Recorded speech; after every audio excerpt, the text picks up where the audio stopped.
जय हिंद दोस्तों। देखिए, यदि दोस्तों आप केवल 10th पास हैं तो आज की इस वीडियो में आपको हम जानकारी देने वाले हैं इंडिया पोस्ट में जीडीएस की नई वैकेंसी 2024 के बारे में। जैसा कि आप लोग जानते हैं दोस्तों कि भारतीय डाक विभाग के द्वारा हर साल एक वैकेंसी निकलता है जीडीएस, जिसको बोलते हैं ग्रामीण डाक सेवक, जिसपे कोई परीक्षा नहीं होता है। इस पे दोस्तों आपका डायरेक्ट नौकरी होता है, बिना पढ़े लिखे, बिना कोई सिलेबस का, बिना कोई टेंशन का, बिना किसी झंझट का, बिना कोई पैटर्न का। बहुत ही आसान और सिंपल नौकरी है और सिलेक्शन प्रोसेस एकदम बहुत सिंपल है, टेंशन नाम का कोई चीज नहीं इस पे। तो ये वैकेंसी के बारे में A to Z आपको हम जानकारी देंगे, ध्यान से समझ लीजिए।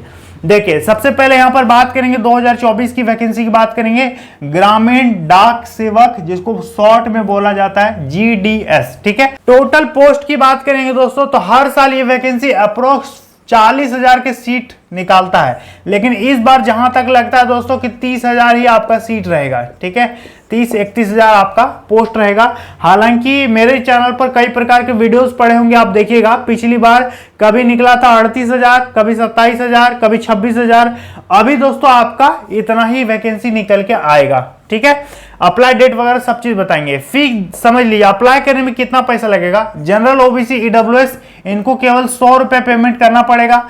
इसके अलावा एससी को, एसटी को, महिला को, जो पीएच कैंडिडेट है उनको, ठीक है, जो एक्स सर्विसमैन है उनको पेमेंट करने की जरूरत नहीं है, इनका पेमेंट नहीं लगता है। क्लियर है। एज देख लीजिए दोस्तों, 18 से 40 साल जनरल कैटेगरी, 18 से 43 साल इनको 3 साल छूट मिल गया। ओबीसी कैटेगरी 18 से 45 साल इनको 5 साल छूट मिल गया। एससी एसटी कैटेगरी के विद्यार्थियों का एज लिमिट यहां पर मांगेगा। ठीक है, तो एज का कोई दिक्कत नहीं होना चाहिए। योग्यता की बात करेंगे दोस्तों तो योग्यता इस पे थोड़ा सा, बहुत आसान योग्यता, लेकिन थोड़ा सा समझना पड़ेगा। देखो, जो नहीं समझता वो फॉर्म ही नहीं भरता है, सोचता है कि इस पे, अरे इस पे ये मांगा, हम नहीं भरेंगे, लेकिन आप गलत सोचते हो। बहुत सिंपल योग्यता है, ध्यान से देखिए। केवल 10th पास आपका होना चाहिए, इसके अलावा कुछ भी नहीं चाहिए। ठीक है, लेकिन अब आप बोलिएगा कि सर बाकी सब क्या लिखे आप यहाँ पर, तो देख लो। नॉलेज मांगा है दोस्तों कंप्यूटर का, सर्टिफिकेट नहीं चाहिए। बहुत सारे लोग कंफ्यूजन में रहते हैं कि सर क्या सर्टिफिकेट चाहिए, तो नहीं चाहिए, केवल आपका नॉलेज होना चाहिए। बाद में दोस्तों सीख भी लीजिएगा आपका नॉलेज है या फिर नहीं है। आप अप्लाई कर दो और नॉलेज लेते रहो, सीखते रहो, तो हो गया ना नॉलेज। तो फॉर्म भर दो, इसके बाद नॉलेज ले लेना, कोई दिक्कत वाली बात नहीं है। आपका टेस्ट वगैरह कुछ नहीं होगा। मतलब कहा है कि कंप्यूटर चलाने आना चाहिए, कीबोर्ड माउस क्या है, ये सब थोड़ा बहुत बेसिक जानकारी आपको होना चाहिए। इसके बाद लोकल भाषा आपको पता होना चाहिए।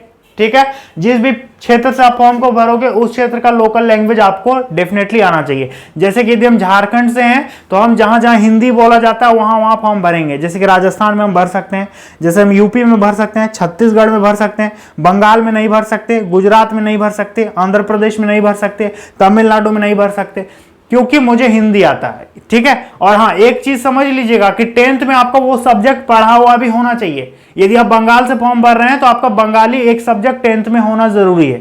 गुजरात से भरोगे तो गुजराती 10th में एक सब्जेक्ट होना जरूरी है। यदि आप हिंदी भाषी क्षेत्र से हैं तो जहां जहां हिंदी बोला जाता है वहां से आप फॉर्म को आसानी से अप्लाई कर सकते हो। ठीक है, इसके बाद दोस्तों आपका साइकिल चलाना आना चाहिए, जो कि कॉमन सी बात है। साइकिल चलाना आपको आना चाहिए, क्योंकि आपकी ड्यूटी दोस्तों 2-4-5 किलोमीटर में अंडर में ही रहता है, इसलिए बोलता है कि साइकिल चलाना आना चाहिए, और वेतन भी इस पर कम रहता है। ठीक है, वेतन देख लीजिए, इसमें 3 तरह का पोस्ट रहेगा। एक रहेगा बीपीएम, जिसको बोलेंगे ब्रांच पोस्ट मास्टर, इस पे 12,000 आपको सैलरी दिया जाएगा। इसके बाद एक रहेगा ABPM, assistant branch post master, इस पे 10,000 आपको सैलरी दिया जाएगा। और डाक सेवक का दोस्तों इस पे आपका 10,000 सैलरी रहेगा, लेकिन ये स्टार्टिंग सैलरी है। जो 3 साल पहले, 4 साल पहले ज्वाइन किया है वो लोग को यदि आप अभी पता कीजिएगा ना, तो वो लोग का 25,000, 26,000, 28,000 इस तरह सैलरी मिलता है। तो सैलरी शुरू में मत देखिए, बिना पढ़े लिखे, बिना टेंशन का, बिना एग्जाम दिए, बिना धक्के खाए, बिना ट्रेन में गए, बिना भीड़ का सामना किए, बिना किताब देखे यदि आपको नौकरी मिल रहा है और इतना वेतन मिल रहा है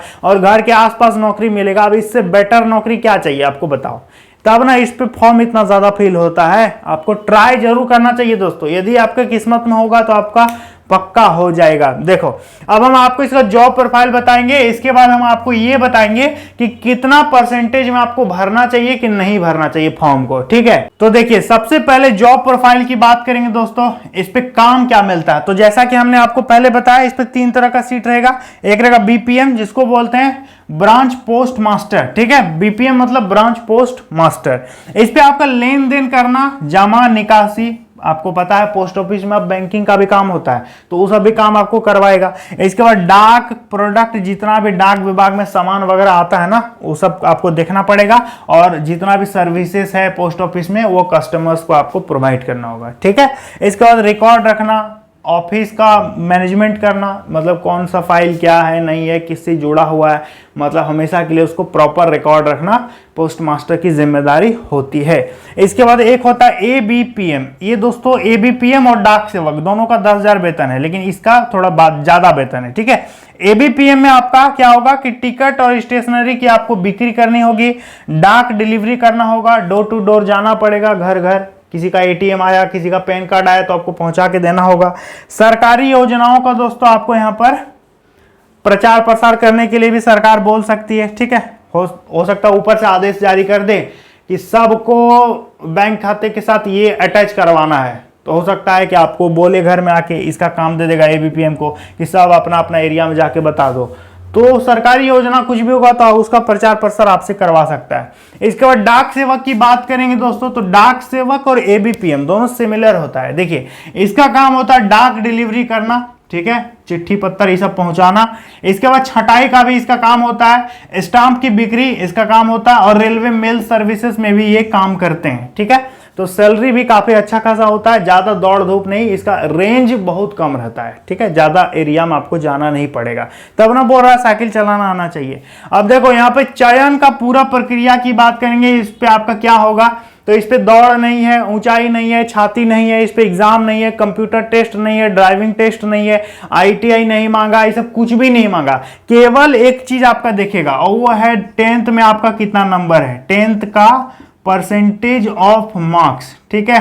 10th में आपने जितना भी नंबर लाया है ना, उसी हिसाब से आपका सिलेक्शन होगा। जैसे कि मेरा यदि 80% है और आपका यदि 85% है तो आपका हो जाएगा, ठीक है। लेकिन एक चीज ध्यान दीजिएगा दोस्तों कि किसी भी पोस्ट ऑफिस से यदि मान लेते हैं यहां पर एक पोस्ट ऑफिस है, ठीक है, यहां पर 5 वैकेंसी खाली है, और यहां पर यदि अप्लाई कर दिया है 90% वाला कर दिया है, एक ठो 89% वाला किया है, और एक कर दिया 60% वाला, और एक कर दिया 74% वाला, ठीक है। और यहां पर मानते हैं कि 5 ठो सीट है और 4 ठो ही अप्लाई किया है, तो जिसका कम भी नंबर रहेगा ना तो उसको भी ले लेगा, ठीक है। इसलिए भरते समय आपको पता नहीं चलता है कि वहां पर कितने परसेंटेज वाले स्टूडेंट भर रहे हैं, इसलिए आप फॉर्म को भर दीजिएगा। सिलेक्शन होगा या फिर नहीं होगा ये बाद की बात है, लेकिन आपको फॉर्म भरना चाहिए। और किसको भरना चाहिए दोस्तों, ध्यान दीजिएगा कि लास्ट कट ऑफ यदि देखेंगे ना तो 80% से यदि आपका अबव नंबर रहता है ना तो आपको ट्राई जरूर करना चाहिए, आपका हो सकता है, ठीक है।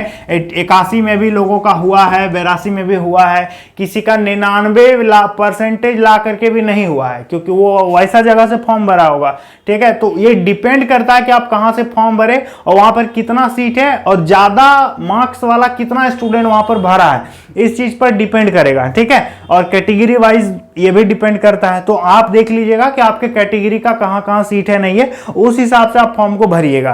क्लियर है दोस्तों। तो आपको 80% से अबव मार्क्स होगा तो अप्लाई कर सकते हो, 75% वाले भी कर देना, कोई दिक्कत नहीं है। अब हम आपको इसका बताते हैं कि ड्यूटी कितना घंटा होगा। तो देखिए, मुश्किल से 4 घंटा या 3 घंटा आपका ड्यूटी करवाएगा, ज्यादा इस पर ड्यूटी नहीं है। जो भी अब 1-2 चिट्ठी आया उसको पहुंचा देना, पहुंचा के आ जाओ, हो गया ड्यूटी खत्म। किसी दिन 1 ठो रहेगा, किसी दिन 10 ठो रहेगा, तो ज्यादा काम थोड़ी है। आपको पूरा जिला थोड़ी देखना है, आपको पूरा प्रखंड थोड़ी देखना है, आपको अपना पोस्ट ऑफिस देखना। अपना पोस्ट ऑफिस कितना बड़ा होगा, ज्यादा 2-3 किलोमीटर 5 किलोमीटर का एरिया होगा, उसके बाद तो दूसरा पोस्ट ऑफिस पड़ जाएगा, ठीक है। तो ज्यादा टेंशन नहीं है। पोस्टिंग की बात करेंगे तो ये आप बताइएगा आपका पोस्टिंग कहाँ होगा, जहां से भरोगे वहीं पोस्टिंग होगा। फॉर्म भरते समय पूछेगा कहाँ से भरना चाहते हैं, तो आप भर दीजिएगा, जहां आपको नौकरी चाहिए वहीं भर दीजिए। तो पोस्टिंग कौन बताएगा कहाँ होगा, आप ही बताओगे ना कि मेरा यहाँ पर नौकरी चाहिए, तो वहां से भरो, यदि सीट है तो वहां से भर दो। अब प्रमोशन की बात करेंगे तो हाँ, इस पे प्रमोशन भी अच्छा खासा होता है। बहुत सारे दोस्तों को मैंने देखा है कि जो कि अभी ऊंचे ऊंचे पोस्ट पे चले गए हैं, ठीक है, जिससे GDS से सीधा MTS में गए हैं, तो MTS में भी आपका प्रमोशन होता है, ठीक है। तो क्लर्क में भी प्रमोशन हो जाता है, हालांकि आपका हेडक्वार्टर में भेज सकता है, ठीक है, मतलब आप जहाँ ड्यूटी कर रहे थे अपने गांव घर में, वहाँ से उठा के आपको जिला मुख्यालय में भेज देगा या फिर दूसरे डिस्ट्रिक्ट में भेज देगा। प्रमोशन होने पर आपका लोकेशन चेंज हो जाएगा। अब वेतन में बढ़ोतरी तो ये हम पहले भी बता दिए हैं कि 10,000 12,000 में आपको नौकरी मिलेगा, और 3-4 साल पुराना हो जाएगा तो 25,000 26,000 आपका वेतन हो जाएगा। तो इससे बड़ा दोस्तों कुछ भी नहीं है। अब हम आपको इसका अप्लाई डेट बताते हैं कि ये अप्लाई कब होगा। तो देखिए दोस्तों, ये वैकेंसी हर साल जो है अप्रैल से जून के मंथ में कभी भी आ जाती है। तो अभी तो बहुत ज़्यादा टाइम खत्म हो गया, तो जून महीने में आप इसका वेट कर सकते हो। जून 2024 में पक्का वैकेंसी निकल जाएगी, ठीक है। जून 2024 में वैकेंसी आ रही है। आप इसका प्रिपरेशन तो नहीं बोलेंगे हम करने के लिए, क्योंकि ये इसका कोई सिलेबस नहीं है। बस ध्यान में रखना कि आएगा तो अप्लाई कर देना, क्योंकि 100 रुपये पैसा कोई बड़ा पैसा नहीं है। आप अप्लाई कर देना, यदि आपका होगा मार्क्स उस तरह का तो आपका हो जाएगा सिलेक्शन, ठीक है। और इसको भर दो, भर के पढ़ना कुछ थोड़ी है, बस भर के छोड़ दो और इंतजार करो। अब बाकी दूसरे वैकेंसी का तैयारी करो, MTS भरो, एग्जाम का तैयारी करो। लेकिन एक चीज हम आपको गारंटी के साथ इस बात को बोल देना चाहेंगे, आप मेरी बात को ध्यान में रखिएगा कि इसके भरोसे में मत रहिएगा, ठीक है, कि हम इसी में नौकरी लेंगे। आप एग्जाम का तैयारी कीजिए, लड़ के नौकरी लीजिए, ठीक है, क्योंकि इस पे यदि हो सकता नहीं हुआ तो फिर आप क्या करोगे। तो इसके भरोसे मत रहना। हाँ, किस्मत का यदि होगा तो हो जाएगा तो अच्छा है, नहीं होगा तो आपको एग्जाम निकालना होगा। मेहनत से भागने की कोशिश आप मत कीजिएगा, नहीं तो आप पछताएंगे। क्लियर है? हो गया तो भी ठीक है, नहीं हुआ तो एग्जाम निकाल के आप नौकरी ले सकते हैं। वहां पर आपका टैलेंट काम आएगा। यहाँ पर टैलेंट की कोई वैल्यू नहीं है। आप कितना मैथ में तेज हैं, इंग्लिश में तेज हैं, आप रीजनिंग में कितना मार्क्स लाते हैं, ये कुछ नहीं देखता है, ये एग्जाम ही नहीं लेता है। अब देखो, यदि एग्जाम ले लेगा ना तब तो बहुत अच्छा होगा। मेरे हिसाब से तो इसको एग्जाम लेना चाहिए, कि इनको भी अब एग्जाम लेना चाहिए, ठीक है, क्योंकि काफ़ी बढ़िया नौकरी होता है। और जो मतलब लड़का मेहनत करता है वो रह जाता है, और 10th में जो पहले अच्छा नंबर लाया था वो सबका हो जाता है। तो बहुत सारी बातें हैं, आप समझ ही रहे होंगे हम क्या बोलेंगे। तो उम्मीद है आपको समझ में आ गया होगा सारा चीज़। जैसे वैकेंसी निकलेगा हम वीडियो बना के आपको जानकारी देंगे। चैनल को सब्सक्राइब करके रखिएगा, ठीक है। तो चलिए मिलता है अगली वीडियो में। धन्यवाद।